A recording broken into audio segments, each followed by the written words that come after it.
Hi, my name is Renee Wonderscheid, and I am the referee assigner for Sporting Nebraska for our U9 and U10 youth in-house program. So I wanted to take a moment first to thank you new referees for coming out and offering your services up for our youth program. We wouldn't be able to do this without you guys, so thank you again for getting yourself certified and taking on the role of being that referee and helping our youth to learn the game of soccer as they prepare for the next step.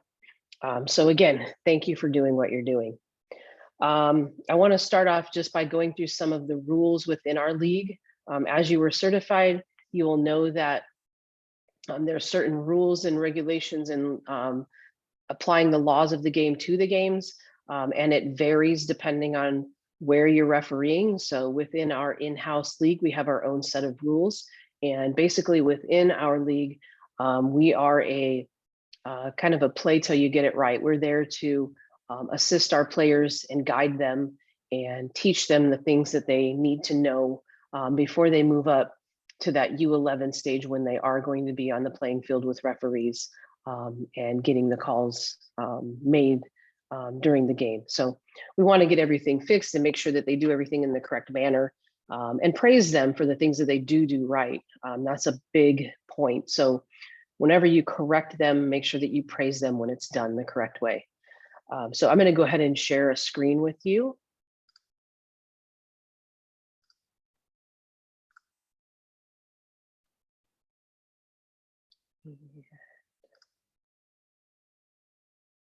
Give me 1 second. This thing is a little goofy sometimes when we share our screens.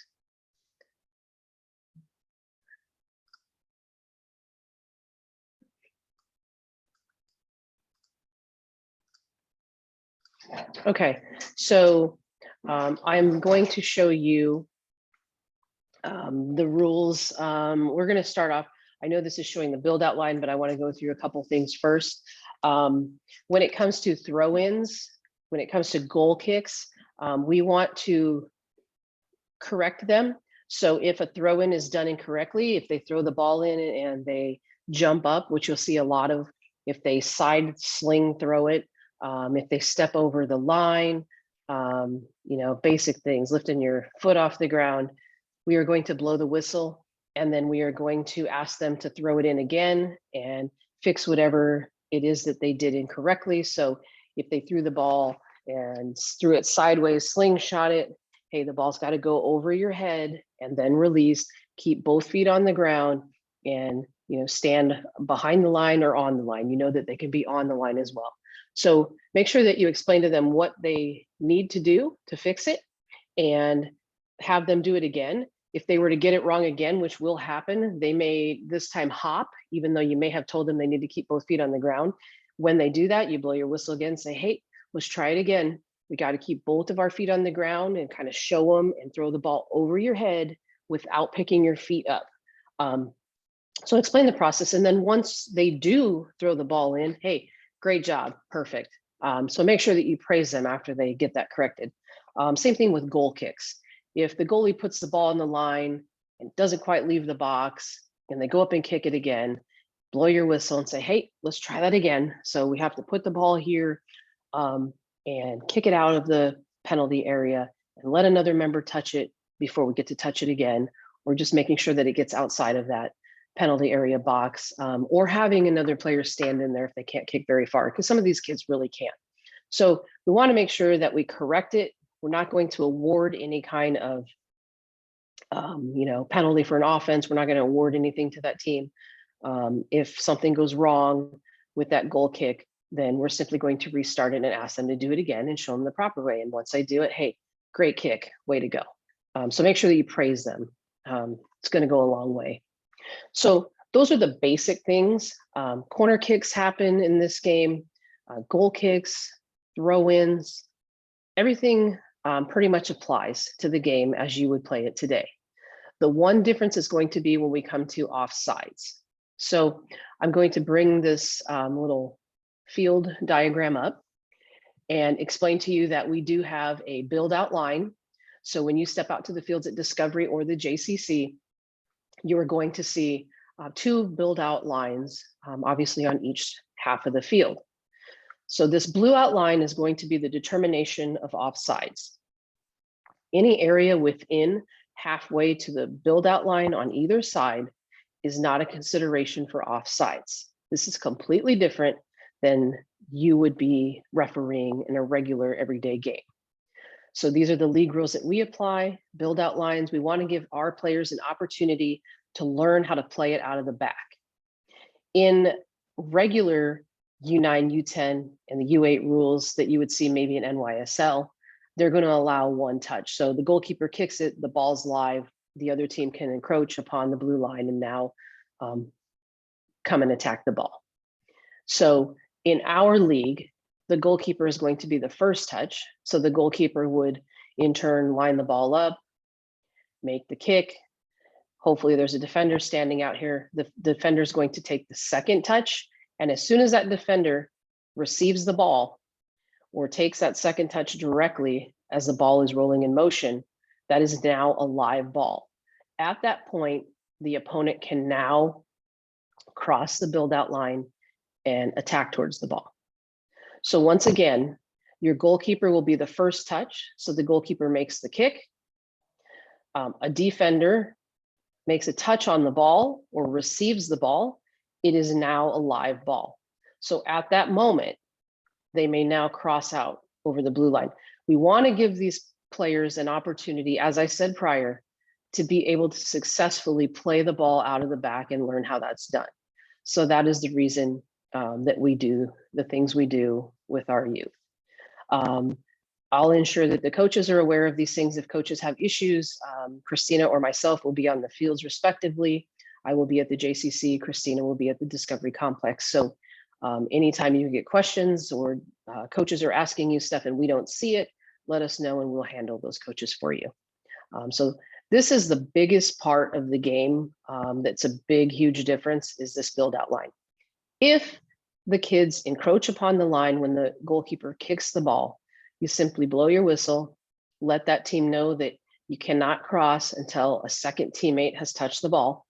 So goalkeeper to a defender or another player that's in the area, then they can go over the build out line. When this does not come into play, if your goalkeeper makes a save, they have the option of playing the ball out. And they can do it slowly, which a majority of your kids will because they're new to this. So a lot of guidance. They might be standing in the box staring at their coach, like, what do I do? Or they may be staring at you. So remember, they're here, they just saved a kick, and now they're like, what do I do? What do I do? Half of them will stand within the 6 and try to throw the ball from here. So you have to remind them, hey, you can come all the way out. And really you're referencing is the big box, the penalty area. You can come all the way out anywhere in here and throw it out to your teammates. So it's good guidance to remind them and help them. And you might even have to show them. I will jump on the field at times to make sure that they know what they're doing. So just letting them learn, hey, you can come all the way out here anywhere you want to and distribute that ball. If it's on slow play, the opponent has to be behind the build out line. If a goalkeeper chooses to do fast play, they save the ball, and you will see a handful of these as well. They will save the ball and they will run up and they will distribute it as quickly as they can. They may put it down on the ground and kick it, or they may throw the ball out very quickly. In that case, there is no rules for the build out line. The team does not have to run and get back there. Quick play takes away the build out line. The only time we use it is for slow play. Like I said, when the goalkeeper is going to distribute, or it's a goal kick, then everybody needs to get behind the build out line. And again, if there's any infraction, simply blow your whistle, have them do it again, and explain to both teams what they need to do. So that's the biggest thing, the biggest difference in our league. So just want to make sure that everybody is aware of that. Again, correct, and praise. So we want them to get things done right. We are not on the field as you would be, throw it in wrong, it goes to the other team. That's not going to happen here. A few other notes to mention. There are no punts or drop kicks allowed. They are only allowed to throw the ball out or roll it. for distribution as a goalkeeper, unless, obviously they're playing a goal kick, they're going to kick the ball on the ground. But again, that is not allowed. So just remembering that, and just remembering when your offsides can happen is only going to be on the opposite side, goal side of the build out line. We play 7v7, so there's going to be 6 field players and 1 goalkeeper. So that's the setup of the field. When you check in your players, you will line them up. Most of them probably won't have passes, so no worry there. They should probably have a roster with them. If they don't, it's not a big deal. But usually we just line up the players, check for their cleats, check for their shin guards, make sure they're tucked in, make sure there's no jewelry on girls, boys as well. They're not wearing something they're not supposed to be. If you have any issues with people not taking off items, then please bring that to Christina or my attention and we'll deal with it at that point. Anytime they take earrings and stuff off, it should be given to their coach or their parent. You don't keep anything on your own. Once that's done for both sides, you can call a captain out. Sometimes they'll have 2 captains coming out and you can do your coin toss to see who is going to defend which side of the field, who's going to have kickoff, and thus forth. So once you've done that, they go back, you get out there, blow your whistle for the start of the game, make sure they're all lined up correctly, they've got enough players, and the restart happens, or obviously when the start of the game or the restart, whichever one it is, and then you play. Our halves are 25 minutes each, and there's a 5-minute halftime. So we play for 25 minutes, take a 5-minute break, play for another 25 minutes, and then we're done. At the end of that game, with your game cards, if you're doing a double header, wait until you're done with your final game. There will be a cell phone number for Christina provided to you so that at the end, you can take a picture of that game card and you'll simply text it to Christina. Past that, you don't have to do anything with that game card. Once it's been texted to her, you're good to go. So you can just throw it away when you're finished. So there's no need to keep that at that point. Let me think of some other little things I might not have. Halftime, I might come up to you, Christina might come up to you just to make sure everything's going great. Maybe assessing and saying, hey, you're doing an amazing job. Just maybe there's things like, and I'll tell you right now, the biggest thing with new referees, sometimes even established referees, is the volume of their whistle. So I would ask you now to practice on that whistle. If you haven't, if you're brand new and you've only done a game or you haven't done any, get out there and blow on that whistle. And I mean, really blow on that whistle, not a bird tweet. That thing should be able to be heard from your neighbor's house, down the street. When you play a game, you can hear whistles from other fields. So it should be very loud in volume. And when you do have that whistle going, the players will know and they will stop. So you're not repeatedly blowing a whistle to try and get play to stop due to whatever is happening on the field. And at that point, after you've had the whistle and you've got that, you've got your volume level, you got everything good, make sure that you're using your hand signals. Hand signals are very important at this age because these kids are not used to seeing that. So make sure that not only you're blowing the whistle, and our home teams are in dark blue, our away teams are in light blue, make sure that not just signaling the call for, which team has the throw in, but make sure you're signaling and saying, dark blue ball or light blue ball. So make sure that you are letting them know what your signal is, because most of them don't know. And if you're signaling for a corner kick, make sure that you say, corner kick or goal kick. Make sure that they know that it's a goal kick. This is a chance for you not only to learn your signals even more, but allowing them the chance to learn what those signals are, because obviously our U9s and U10s, some of those are new to this and they're still learning it. And coming back from a full season being off, they tend to forget. So remember, it's really important to blow on that whistle loudly so you're commanding attention and the game knows when stoppage is happening, and make sure that you're using your hand signals so that those players understand what's going on in the field, and they'll pick it up after a while. After that, I've sent out a referee schedule for you, so everybody should have received that. So the way to look at your schedule is if you've been assigned to games and you have an assignment that says you're working on, one certain Friday at Discovery, that will never change unless I specifically email you and ask. If it says that you're working on Discovery, for instance, on Friday at Discovery on field 1, your field might change. Your field might change from 1 to 3. I would never change complexes without asking you, but fields at a complex will change. So make sure that you look for an email that will come out the week of your game. Usually around Wednesday or Thursday of that week, I will send a reminder as to who's working and which fields you're on. Sometimes we change those fields because we try to match referees up with the games that are happening. So if I've got somebody that's brand new, I might want to start them off with, 2 teams that are fairly new and really easy to handle versus a U10 boys team that has been playing for 4 seasons now and are highly competitive. In that instance, I'm not going to throw somebody brand new on there. I'm going to put somebody that's been doing this for a little while that can handle that type of play, because there's going to be a lot of aggressiveness going on the field. So that's why you may see, oh, she had me down on Discovery 1 this Friday, but it shows Discovery 3 now. So just explaining that, it's okay. We've done it for your own benefit. So just remember that. Some other notes here. W-9s need to be turned in if you want to get paid, and I know you want to get paid. Our pay cycle is on the 15th and the 30th of the month.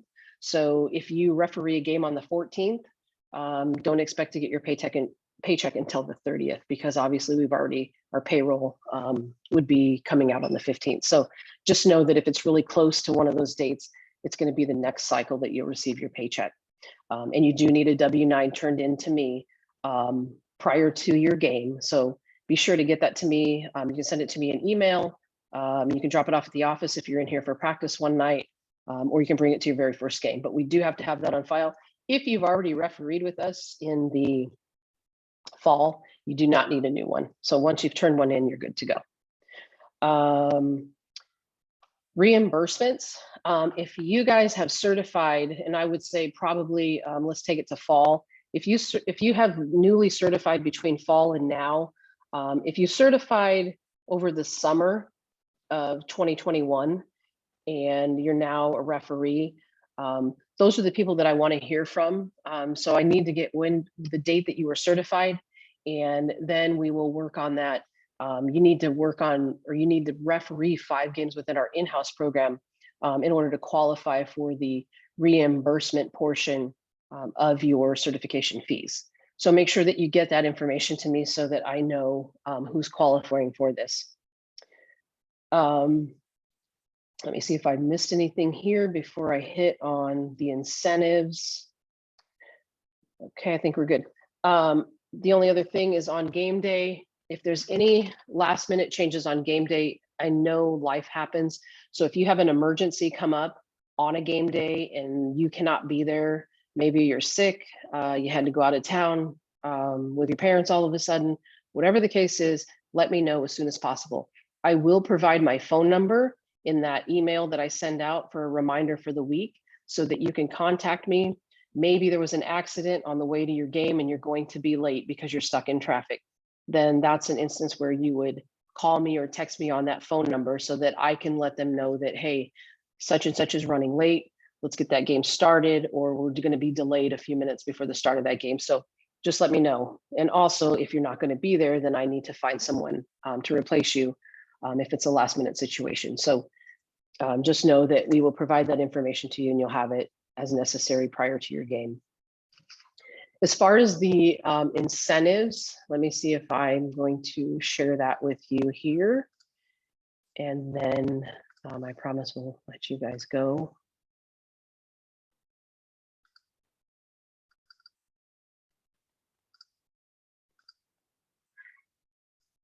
Try to get this a little bit bigger. Okay, so our incentive program is new this season.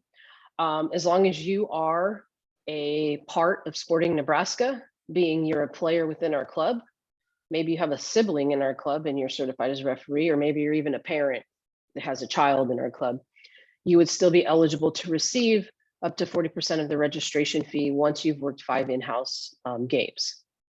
So once you've hit that point, then that amount will come back to you on your paycheck as you would get paid for your games. The incentive bonuses, obviously it goes by number of games worked. So how many games you work is going to determine what you're eligible for receiving. So work 1 to 3 games, it's a small bonus item. 4 to 6 games, you get an entry in the raffle and you've got a small bonus item. 7 to 9, you get a raffle entry plus a medium bonus item. And at 10 games and overworked, double raffle entry, small bonus item, medium bonus item.